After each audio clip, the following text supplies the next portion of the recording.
The other day I did an exam for myself and I felt a lump, and I still haven't gone to the doctor because I'm making those excuses. It wasn't pretty for me to be in my 30s to find out that I have menopause.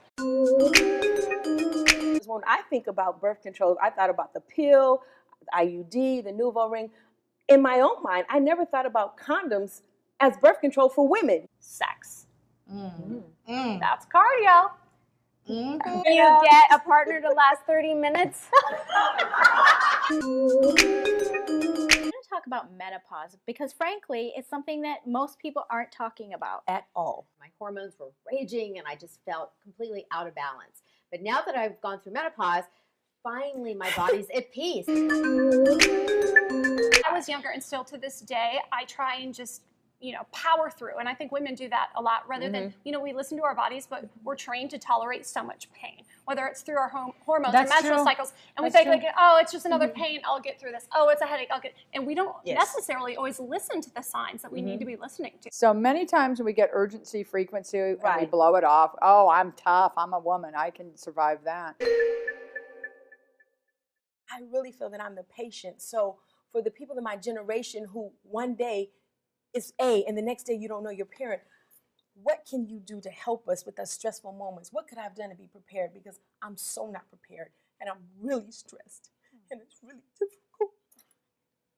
Welcome to Every Way Woman. There are some major changes happening in the talk show world. The viewers, the audience, the real women and men out there are trusting us. For many, many years, women were way overtreated for breast cancer. Especially in the premenopausal women. Depends on where they are. If they're in their young, early 20s, likely even after chemotherapy, their fertility will be okay, but you can never guarantee. And I think people are, there's this misconception about radiation therapy and even radiation that you get from a mammogram. Imagine a patient here. If she were to lose some of the skin along that incision line, usually what we do is we remove that skin and just close again, the same way we removed the nipple in the beginning.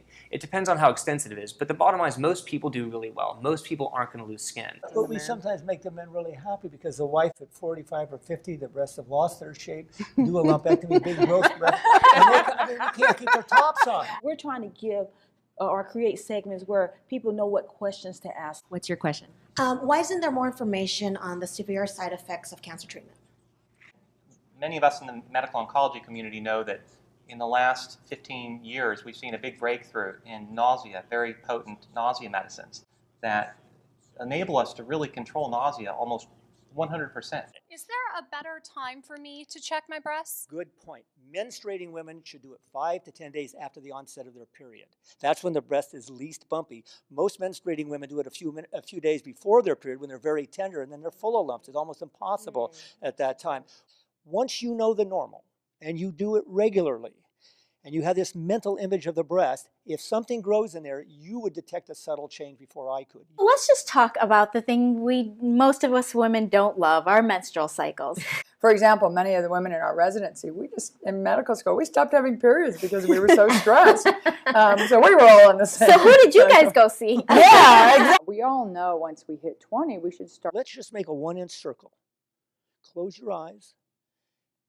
Change the pressure a little bit and notice that it's bumpy. I noticed a change in my breast shape.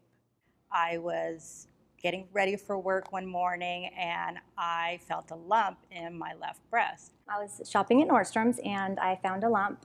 I found the lump in my breast.